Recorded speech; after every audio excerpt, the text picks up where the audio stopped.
दर्शकबिन नमस्ते। प्राइम संवादमा यहाँलाई स्वागत छ। म कृष्ण मल्ल। नेपाली राजनीतिका एकजना दार्शनिक प्रदीप गिरी हामीमाझ रहनु भएन। अहिले उहाँका थुप्रै विशेषताहरूका बारेमा नेपाली राजनीतिमा चर्चा भइरहेको छ।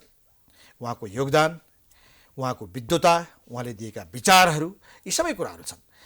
तर नेपाली राजनीतिमा अझ मुख्यतः उहाँ संलग्न रहेको पार्टी नेपाली कांग्रेसमा उहाँको विचार, उहाँको सिद्धान्त, उहाँले सिकाएको पाठ र उहाँबाट सिक्नुपर्ने जे कुराहरू हुन् ती चाहिँ अवलम्बन भइरहेका छन् त भन्ने प्रश्न पनि सँगसँगै उठिरहेको छ।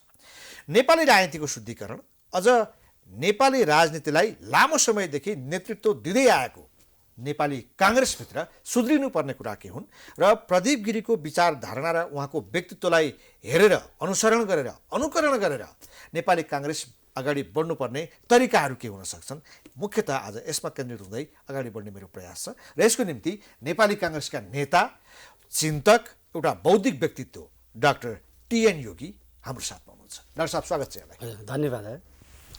अब सिधै विषयवस्तुमा जाँदा डाक्टर साहब, यो एउटा देशकै निम्ति क्षति हो। प्रदीप गिरी जस्तो व्यक्तित्व भौतिक रूपमा अब विदा भएर गइसक्नु भएको छ। सरसर्ती हेर्दाखेरि प्रदीप गिरीबाट सिक्नुपर्ने कुराहरू नेपाली नेताहरूले, नेपाली राजनीतिक दलहरूले के हो?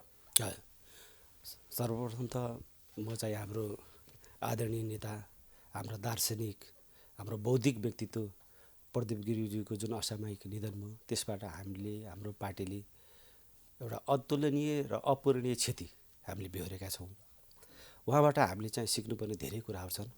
उहाँ एउटा चाहिँ बौद्धिक मात्रै नहेर एउटा साधकी र त्यागी नेता पनि हो। हेर्नुहोस्, उहाँ जस्तो एउटा चाहिने व्यक्तिले, सम्माननीय तत्कालीन प्रधानमन्त्री कृष्णप्रसाद भट्टराईज्यूले, ल प्रदीप गिरीजी तपाईँ परराष्ट्र मन्त्री हुनुहोस् भन्दा उहाँले होइन, मलाई चाहिँ परराष्ट्र मन्त्री चाहिएन।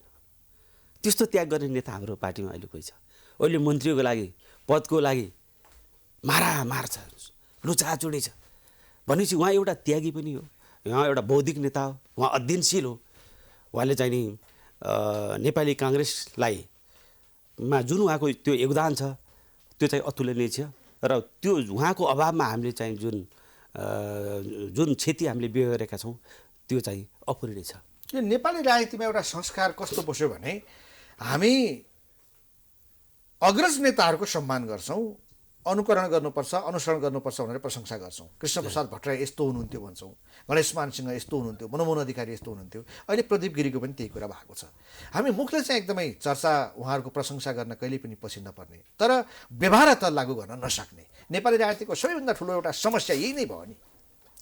र यस्तो छ, हामीले चाहिँ नि उहाँलाई सम्मान गर्दै, जस्तो आज हाम्रो 5, 6 र 7 गते 3 दिन हाम्रो नेपाली काङ्ग्रेसका सम्पूर्ण कार्यालयहरूमा झन्डालाई आधा झुकाउने आकस्मिक रूपले केन्द्रीय कार्य समितिको मिटिङ बस्यो हिजो। त्यो मिटिङले के निर्णय गर्यो भने 5, 6 र 7 गते 3 दिन सम्पूर्ण देशैभरिका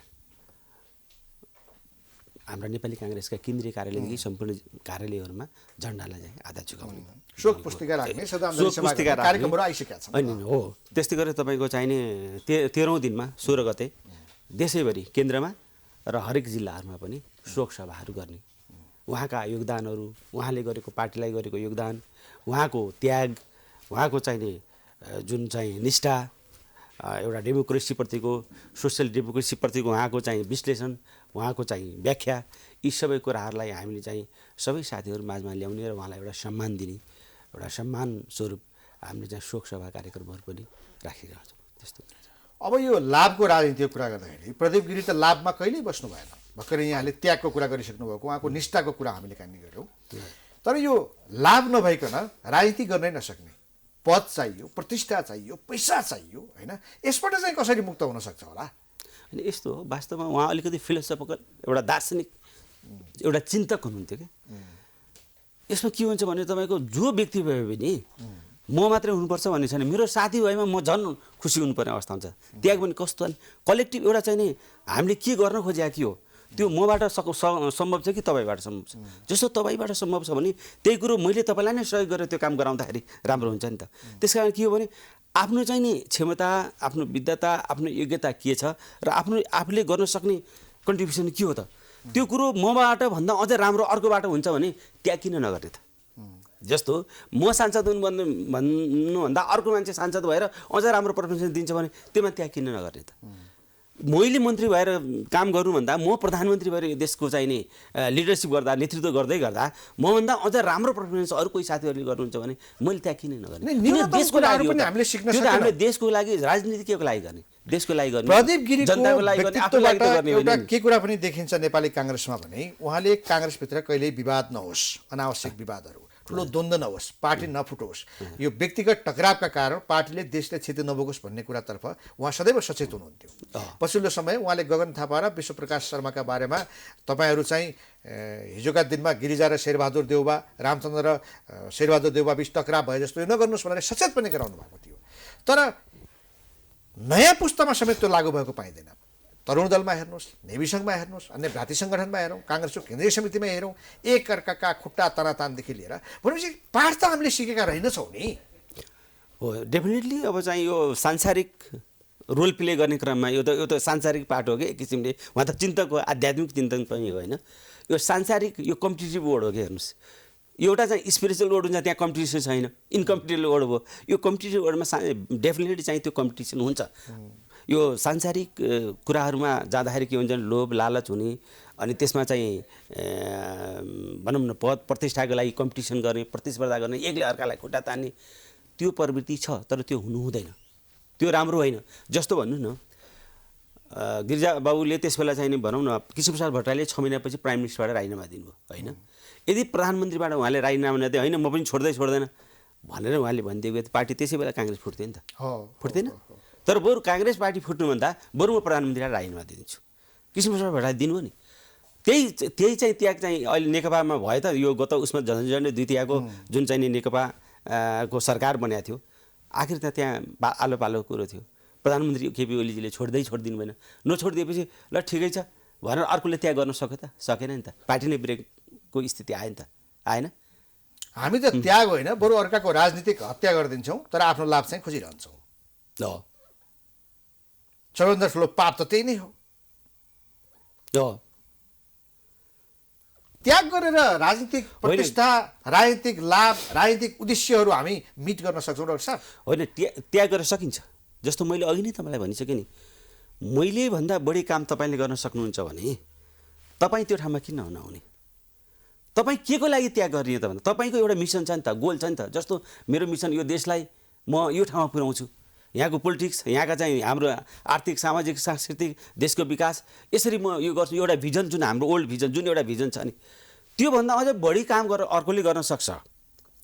मभन्दा बढी चाहिँ उसमा नलेज छ, मभन्दा बढी उसमा क्षमता छ, मभन्दा बढी उसको चाहिँ नि त्यो योगदान गर्न सक्ने त्यो छ भने सुन्नु न, तपाईँले खोजे मान्छे त म मात्रै बढी जान्ने हो होइन, मान्छे मलाई ज्ञान छ, मेरो जस्तो बुद्धि विवेक कसैको छैन, ममा सिप छ, नेतृत्व मैले नै दिन सक्छु। अर्काको अस्तित्व स्वीकार गर्न सक्ने त्यो किसिमको बानी, त्यो गुण, त्यो स्वीकारोक्ति, त्यो आत्मसमीक्षा त पाइँदैन नि डाक्टर साहब। त्यो पाइँदैन। तर कति सबै मान्छे त्यस्ता हुँदैनन्। हेर्नुहोस् है, कोही मान्छे त कस्तो हुन्छन्, अरू विजय भएर खुसी हुने पनि हुन्छ नि। जरो म कसैसँग कम्पिटिसन गरौँ, मेरो हकमा भन्नुहुन्छ भने मेरो साथीले जित्छ र मैले हारेँ भने सँगसँगै कम्पिटिसन भयो, चुनाव भयो, भोटिङै भयो, मलाई त्यसमा खुसी लाग्छ। प्रतिस्पर्धा चाहिँ गर्ने, तर यदि आफू हारिएछ भने पनि त्यसलाई सहज रूपमा स्वीकार मात्रै नि, खुसी पनि हुने, सहयोग पनि गर्ने उहाँलाई फेरि जो विजय छन्। किनभने त्यो शक्ति कहाँबाट प्राप्त त्यो जनादेश त त्यहाँबाट आयो नि त। यो शक्ति कहाँबाट प्राप्त? किन लोभ लालच छैन नि त, कुनै के अर्थ, के मतलबै छैन नि। भए ठिक छ, राम्रो नभए उसलाई सहयोग गरिदिनु त हो नि। तपाईँमा जब आसक्ति छैन, लोभ छैन, लालच छैन, त्यो छैन, तपाईँलाई के मतलब छ र?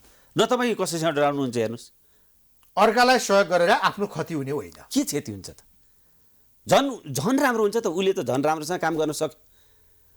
हामीले चाहेको रिजल्ट उसबाट ल्याउन सक्यौँ। डाक्टर साहब, एउटा कुरा अहिलेको समकालीन राजनीतिमा पनि यो चलिरहेको छ, राजनीतिमा आफू अगाडि बढ्नको निम्ति, आफ्नो दललाई सत्तामा लैजानको निम्ति, आफू प्रधानमन्त्री बन्नको निम्ति, आउने निर्वाचनमा आफ्नो पार्टी र आफू जितोस् भन्नको निम्ति देशभित्र त्यागको कुरा होइन। हामी देशभित्रका स्रोतहरू समेत विदेशीलाई जिम्मा लगाइदिने भयौँ। भर्खरै तपाईँको पार्टीको नेतृत्वको सरकार छ, विवादास्पद नागरिकता विधेयक राष्ट्रपतिले फिर्ता गरिसकेपछि पनि फेरि दुवै सदनबाट त्यसलाई पास गरेर प्रमाणीकरणको निम्ति पठाइँदैछ। पश्चिम सेती लामो समयदेखि चुनावको मुखमा हामीले उनीहरूलाई दियौँ।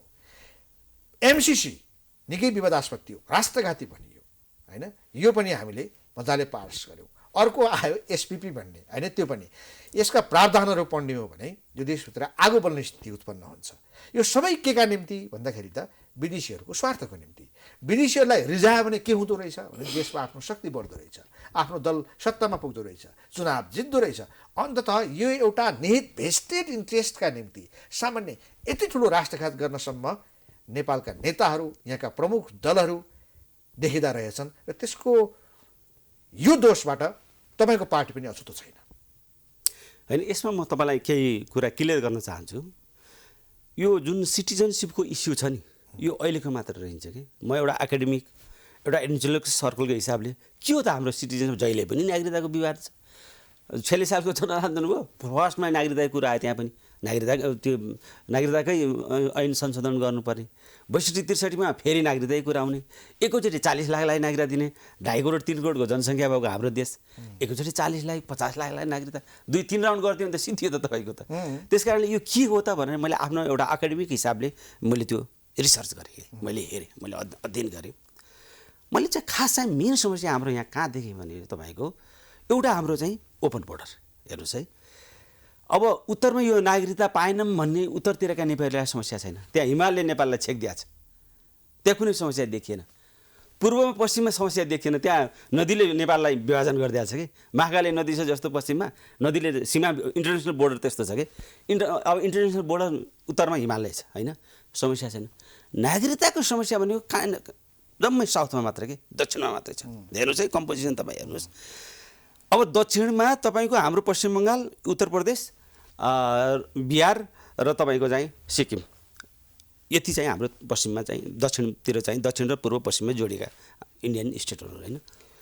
अब बिहारमा जनसङ्ख्या हेर्दा झन्डै 12 करोड बिहारको जनसङ्ख्या रहेछ। हाम्रो जनसङ्ख्या 3 करोड छ।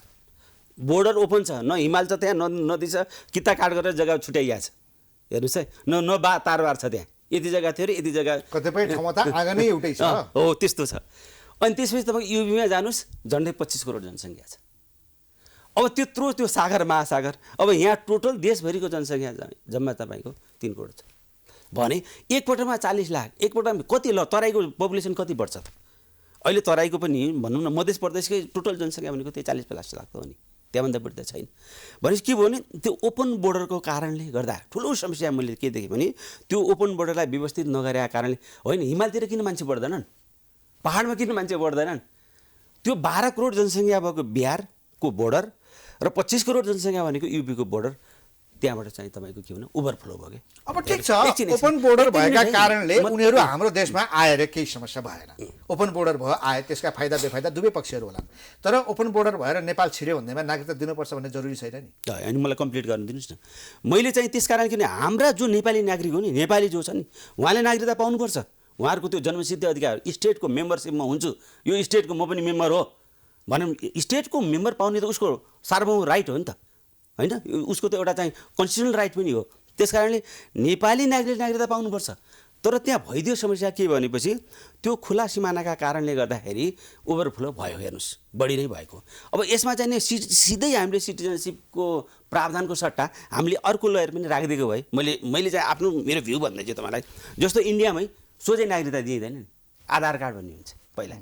जस्तो तपाईँको अस्ट्रेलियामा सोझै नागरिकता दिँदैन नि, पिआर दिन्छ, पर्मानेन्ट रेसिडेन्स भन्छ। जस्तो तपाईँको अमेरिका जानुहोस्, सोझै नागरिकता दिँदैन नि, ग्रिन कार्ड दिन्छ होइन। तपाईँ बेलायतमा जानुहोस्, पर्मानेन्ट रेसिडेन्स भन्नाले सिटिजनसिपभन्दा अगाडिको एउटा लयर छ, एउटा तह छ कि। हामीले पनि नेपालमा सिटिजनसिपभन्दा अगाडिको पिआर दिउँ, अथवा भारतमा जस्तो आधार कार्ड गरौँ, अथवा पर्मानेन्ट रेसिडेन्ट नेपाल भनेर पिआरएन केही नाम राखेर तपाईँले चाहिँ एउटा चाहिँ अर्को चाहिँ त्यो खडा गरिदिनु भयो भने त्यो हुनु बित्तिकै के हुन्छ भन्दाखेरि 5 वर्ष 7 वर्ष कति वर्ष उनीहरू पिआर लिएर यहाँ बस्छन् त। जस्तो भन्नु न, मैले जस्तो बिहारबाट, युपीबाट अथवा अन्तबाट आउने मान्छे, उनीहरू लिमिटेसन छ नेपालको कानुन। नागरिकता दिनुभन्दा अगाडि अर्को कुनै व्यवस्था उनीहरूका सोझै नागरिकता हुनु, सोझै नागरिकता किन दिनु भएन भने यही इन्डियामा पनि रहेछ नि त, आधार कार्ड रहेछ नि त, त्यहाँ त रासन कार्ड रहेछ नि त।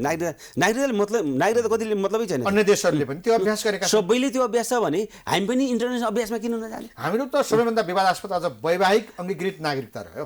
हजुर, ल वैवाहिक अङ्गीकृत नागरिकताको हकमा पनि जुन देशमा जे व्यवस्था छ त्यही व्यवस्था हामी यहाँ गरिदिउँ न। जस्तो भारतमा 7 वर्ष भारतमा कुनै विदेशी चेलीले विवाह गरेपछि 7 वर्षपछि नागरिकता दिने त्यहाँको प्रावधान रहेछ। जस्तो अमेरिकामा 5 वर्ष, अस्ट्रेलियामा 5 वर्ष। भने हाम्रो देशमा पनि जुन देशबाट ती चेलीबेटीहरू जुन देशबाट हाम्रो नेपालको बुहारी भएर आउनुहुन्छ नि त्यो देशमा उहाँको देशमा प्रावधान के छ? किन 7 वर्ष लेख्नु पर्यो? जुन भारतमा 7 वर्षपछि दिन्छ, भारतसँगको सम्बन्धमा हामीले पनि 7 वर्ष गर्थ्यौँ। जस्तो अमेरिकामा 5 वर्ष छ, अमेरिकाको 5 वर्ष गर्थ्यौँ। त्यही हुँदैन। मेरो क्वेसन त्यही एउटा छ। जस्तो यहाँले सैद्धान्तिक रूपमा सही कुरा उठाउनु भयो, समाधानको विषय उनीहरूको देशमा जे प्रावधान छ। तर अघि नै प्रदीप गिरीको उदाहरण दिँदाखेरि हामी स्वार्थका निम्ति, आफ्नो उद्देश्य प्राप्तिका निम्ति, आफूलाई व्यक्तिगत रूपमा दलीय रूपमा फाइदा हुन्छ भने हामीलाई त ती कुराहरूको कुनै माने नै भएन। भारतमा 7 वर्ष छ, हामी त तुरुन्तै दिइदिने भयौँ त। यहाँ धेरै मान्छेहरूले व्याख्या गरे जस्तो सिन्दुर दिने बित्तिकै नागरिकता दिनुपर्ने भयो। हामी त्यतातर्फ गयौँ।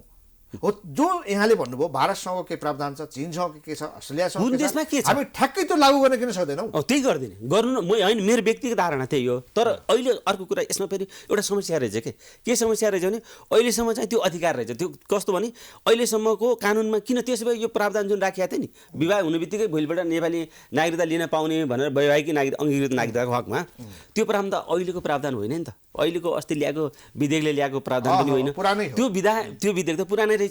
तपाईलाई केही सुविधा दिइरहेछ तर हामीले संसदीय समितिहरूमा 1.5-2 वर्षसम्म 7 वर्षीय प्रावधानका सम्बन्धमा छलफल गर्यौं। संसदीय समितिहरूबाट पारित भएर संसदमा पेश भइसकेको त्यो विधेयक तपाईकै पार्टीको नेतृत्वमा फिर्ता भएको, यो पनि सत्य हो, यो बिर्सनु हुँदैन। त्यही त मैले तपाईँलाई भन्दैछु। जस्तो जे प्रावधान जहाँ छ त्यो प्रावधान गरिनु पर्थ्यो। राष्ट्रपतिबाट फिर्ता भइसक्यो, मेरो व्यक्तिगत विचार भन्नुहुन्छ, संसदमा छलफल हुनु पर्थ्यो त्यो विषयमा, विधेयकको विषयमा। यो 15वटा बुँदासहित उहाँले फिर्ता गरिदिइसकेपछि त्यो विषयमा छलफल हुनु पर्थ्यो। छलफल भएर जुन देशमा जे प्रावधान छ त्यही कार्यक्रम त्यही अनुसार नेपाल पनि राखौँ भनेर जान पनि सकिन्थ्यो। नभए अधिकार कटो अहिलेसम्म दिइरहेछ, अहिलेसम्म चलिरहेछ भने भोलि पनि त एमेन्डमेन्ट गर्न त सकियो नि त। होइन, यसमा तपाईँको सबैभन्दा मोस्ट इम्पोर्टेन्ट कुरो के छ भने जस्तो ओपन बोर्डरको कारण इन्डियाबाट आउनेहरूलाई कति वर्ष नेपालमा बस्ने केही ठेगान छ? कुनै प्रावधान छ? 100 वर्ष पनि बस्न सक्छ नि। नागरिक नेपालको भइसकेपछि त होइन, विदेशलाई पनि छैन नि त। अरू देशका लागि छ के त्यो जुन ओपन बोर्डर, उनीहरूलाई त छैन नि त। त्यस कारणले एउटा चाहिँ नि मैले अर्को कुरा जुन पिआर तपाईँको के अरे ग्रिन कार्ड यस्तो खालको एउटा प्रावधान त्यो राखिदिनु पर्ने। अर्को यो ओपन बोर्डरलाई चाहिँ तपाईँको चाहिँ यसलाई चाहिँ बन्द गर्नुपर्छ। यसलाई बन्द गर्ने एउटै उपाय हो भने त्यो पर्खाल लगाइदिनुपर्छ। हेर्नुहोस्, हाम्रा जुन यो तराईका 21वटा जिल्लामा जति पनि हाम्रा गाउँपालिका नगरपालिका ती बजेटै छुट्याइदिएर तिमीहरूको हरेक सीमा बन्द गर्ने, हरेकको होइन ओपन बोर्डर त्यो सीमा ओपनै राख। तपाईँले भन्नु न आगो नै जोडिया छ। हाम्रो सीमा तारबार त लाउनु पऱ्यो नि। जस्तो चाइनामा हेर्नु, ग्रेट वाल अफ चाइना। चाइनाले किन ग्रेट वाल अफ चाइना? किन चीनको दक्षिणबाट खतरा हुन्छ कि? अब यस्तो हुन्छ यो ओपन बोर्डरले एकातिर भारतको पनि उत्तरी सीमा खतरा, हेर्नुहोस् खुला सिमाना भइदियो, र नेपालको लागि पनि दक्षिणी सिमाना नेपाललाई पनि खतरा भयो। त्यो दुईटैको हितमा के छ भने अवैध प्रवेश रोक्नको निम्ति ग्रेट साहबले चाहिँ जो पर्खाल लाउने कुरा गर्नु वाल मात्रै यो अवैध प्रवेश रोक्नका लागि हो। मैले भन्न खोजेको के भने जस्तो नाकाबाट मात्रै नआएर नाकाभन्दा उता पनि बार छैन, केही छैन नि त। अरूबाट पनि जग्गाबाट पनि मान्छे वारबार भइरहेको छ नि त। त्यस कारण मैले भन्न खोजेको के भने तपाईँलाई ग्रेट वाल अफ चाइना भने जस्तै ग्रेट वाल अफ नेपाल एउटा चाहिँ तपाईँको पूर्वदेखि पश्चिमसम्म दक्षिणी सिमानाको हकमा त्यो आवश्यक हो। किन उत्तरमा चाहिए ठीक छ सब एउटा समाधान पनि यहाँले दिनुभयो र जो दुईटा कुरा भने एउटा ग्रेट वाल अफ तपाईँको नेपाल भनौँ, मेरो आफ्नो भनाइ भनौँ न। त्यसै अर्को पिआर अथवा चाहिने ग्रिन कार्ड अथवा चाहिने आधार कार्ड केही, यो दुईटा महत्त्वपूर्ण पाटो यो चाहिँ मिल्छ। अब यी विषयवस्तु जो मैले अघि उठाएँ नि, अहिले काङ्ग्रेस नेतृत्वको सरकारले या गठबन्धनले गरिएका कामहरू, नागरिकता विधेयकको कुरो, यसै गरी मैले वेस्ट स्थितिको कुरो उठाएँ, एमसिसीको कुरो उठाएँ, एसपिपीका कुराहरू उठाएँ। यी विभिन्न कुराहरू छन् होइन। यिनका कारणले आउँदो चुनावमा तपाईँहरूलाई नोक्सान पर्छ कि पर्दैन? होइन, यति राम्रो प्रावधान छ यो नागरिकतामा त तपाईँले राम्रो प्रावधान थियो त सोध्नु भएन। गैर आवासीय नागरिकलाई नागरिकता दिने प्रावधान पहिलोचोटि यो विधेयकमा छ। छायामा परे होइन, सुन्नुहोस्, यहाँ वैवाहिक अङ्गीकृत नागरिकताका सम्बन्धमा जो व्यवस्था गरियो चुनावका मुखमा, बाँकी राम्रो पक्ष होलान्, मैले 100% यो बेठिक भयो भनेको होइन। यदि यो उत्कृष्ट राम्रो हुन्थ्यो भने राष्ट्रपतिले किन आज सुन्नुहोस् न, मैले भन्नु राष्ट्रपतिले त प्रश्नसहित सोधेर पठाउनु भएको छ, संसदमा छलफलै भएन। एउटा नेपाली, मैले तपाईँलाई भन्नु, एउटा नेपाली सधैँभरि नेपाली हुनुपर्छ के? जस्तो नेपालका नेपालीहरू विदेशमा चाहिँ लगभग 5 लाखको सङ्ख्यामा गैर आवासीय नेपाली रहेछन्। त्यहीँका नागरिकता होला अनि त्यहीँका ग्रिन कार्ड, त्यो मतलब भएन। उहाँले चाहिँ उहाँको अपनत्व पनि हुन्छ। एउटा चाहिँ तपाईँको के भने सामाजिक सांस्कृतिक र कल्चरल एउटा भनौँ न इकोनोमिकै सोसियल र कल्चरल राइट सहितको जुन गैर आवासीय नागरिकताको प्रावधान छ नि सबैभन्दा राम्रो प्रावधान भनेको यो सरकारले ल्याएको त्यो हो। यति खुसी हुनुभएको छ यहाँनिरहरू, किनभने उहाँले त अब इन्भेस्ट गर्न पाउनुभयो, उहाँ जग्गा जमिन किन्न पाउनुभयो, उहाँ यो देशमा आउनु पाउनुभयो, एउटा पोलिटिकल राइट मात्रै दोहोरो नागरिकता उहाँहरूलाई भोटर यहाँ पनि नागरिक उता पनि नागरिक एउटा भोट मात्रै उहाँले चाहिँ पोलिटिकल राइट मात्रै दिएन, अरू सबै दिएपछि त हामी त इन्भेस्टमेन्ट त उहाँले त गर्न सक्दैन। नागरिकताको कुरा पनि एउटा असाध्यै राम्रो पक्ष यो भने मैले होइन, राम्रो पक्ष भनेको यो। र अर्को जुन 7 वर्षवाला प्रावधान त पहिला जे थियो त्यसैलाई अलिक कन्टिन्यू गरे, अब 7 वर्षलाई हटाउने हो भने त्यो अधिकार कटौती गर्नुभन्दा अगाडि एकचोटि फेरि छलफल गरौँ, डिबेट गरौँ, त्यसपछि मात्रै चाहिँ त्यसलाई कटौती गरौँ भन्ने त्यसरी गएको हो त्यो कुरा। र भोलि चाहिँ त्यो संशोधन गर्न पनि त सकिन्छ। भनेपछि यी विषयहरूले आउँदो चुनावमा नोक्सान गर्दैन, त्यो त राम्रो पक्ष। राम्रो पक्ष मलाई आशंका कहाँ छ भने हाउसबाट त प्रतिनिधि सभाबाट पास भयो, त्यो राष्ट्रिय सभा अड्किन्छ कि जस्तो लागिरहेको छ, त्यो पास होला जस्तो मलाई लागेको छैन। किनभने राष्ट्रिय सभामा तपाईँको 2 महिना उनीहरूले पाउँछन्, 2 महिनासँग प्रतिनिधि सभा कार्यकाल सिद्धिहाल्छ। हेर्नुहोस् है, अब राष्ट्रिय सभाले हुबहु पास गर्नाले जस्तो राष्ट्रिय सभाको अध्यक्षले त्यो टेबल गरिदिएन भने त उहाँले गरिदिनु भयो भने त तपाईँको 2 महिना त राष्ट्रिय सभालाई अधिकार छ नि त।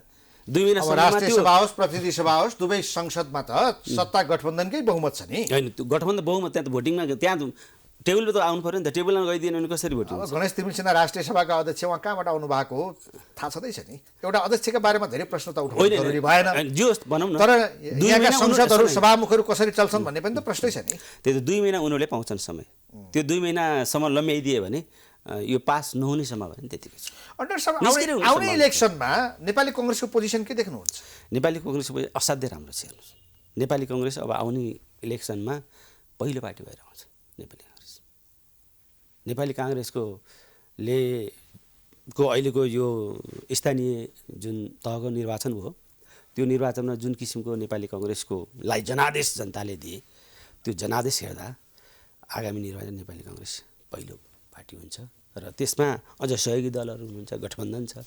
यसकारण यसले पनि झन् थप बल पुग्छ। अब संविधानको रक्षाको लागि, डेमोक्रेसीको रक्षाको लागि एउटा चाहिँ गठबन्धन बनाएर जाउँ, किनभने हाम्रो संविधानमै पनि एउटै पार्टीले बहुमत ल्याउने खालको चाहिँ क्लज छैन, त्यो प्रावधान रहेन। त्यसैले एउटै पार्टीले बहुमत ल्याउन सक्ने अवस्था पनि छैन। त्यो भएपछि स्थायी सरकारको लागि 5 वर्षसम्म स्थायी सरकार स्थापनाको लागि निर्वाचनपछि एउटा चाहिँ गठबन्धन गरेर जाउँ भनेर पहिले जुन अहिले यो गठबन्धन बनिएको छ, त्यो गठबन्धनका कारणले पनि नेपाली काङ्ग्रेस चाहिँ अब यो गठबन्धनका कारण नेपाली काङ्ग्रेस पहिलो पार्टी बन्छ, गठबन्धनका कारण नेपाली काङ्ग्रेस पहिलो पार्टी बन्छ भन्ने कुरोमा मेरा प्रश्नहरू त छन्, तर समयले हामीले बाँधिसक्यो। मेरो कुरा के हो भने यो इलेक्सनमा तपाईँको आफ्नो तयारी योजना चाहिँ के छ त? होइन, यो आगामी निर्वाचनमा अब चाहिँ नि मेरो जन्मस्थल वीरेन्द्रनगर सुर्खेत क्षेत्र नम्बर 2 होइन, पहिलो चाहिँ मेरो प्राथमिकता त्यही नै हुन्छ। मेरो कर्मस्थल ललितपुर क्षेत्र नम्बर 2, अब दोस्रो प्राथमिकता मेरो यहीँ छ। तेस्रो प्राथमिकता भनेको मेरो पुर्खाहरू बसेको ठाउँ दैलेख क्षेत्र नम्बर 2, यो 3टा क्षेत्र जहाँ पाए पनि हुन्छ, सम्भावित क्षेत्रमा जहाँ पाए मलाई त रोजेर दिनुपर्छ भन्छु। सुर्खेत दैलेख र ललितपुरमा सुन्नुहोस् न, केन्द्रीय नेतालाई जस्तो तपाईँको चाहिने प्रचण्डजीलाई कहिले चाहिँ सिराट लड्नुहुन्छ, उहाँ कहिले चितवनबाट लड्नुहुन्छ, कहिले के अरे काठमाडौँबाट लड्नु भएको छ, भनेपछि कहिले रोल्पाबाट लड्नुहुन्छ। मलाई त अझ रोजेर दिनुपर्ने हो जस्तो लाग्छ। अब के गर्नुहुन्छ त्यो हाम्रा आदरणीय नेताहरूले बुझ्ने कुरा हो। र पहिलो प्राथमिकता मेरो सुर्खेतको क्षेत्र नम्बर 2 नै हो। किन तपाईँले जित्ने आधार के हुन्? 3टा ठाउँ भन्नुभयो, जित्ने आधार के हुन्? छोटकरी होइन, जित्ने आधार भनेको त जस्तो भनौँ न सुर्खेतकै क्षेत्र नम्बर 2मा म पहिलो कुरो त अहिले देशैभरि युवाको माहौल छैन त, एउटा एकाडेमिक, एउटा डक्टरेट लेभल गरेको, एउटा बौद्धिक सर्कलको तपाईँले अघि नै त्यो भनिहाल्नुभयो। पहिलो आधार मेरो आफ्नै पर्सनालिटी, पहिलो आधार।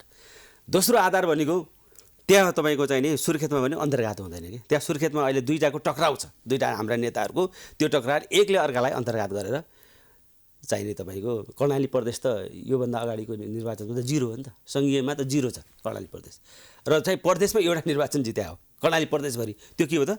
आपसी टक्राउले गर्दा, आपसी अन्तर्घातले गर्दा। टक्राउ कसको छ त्यहाँ?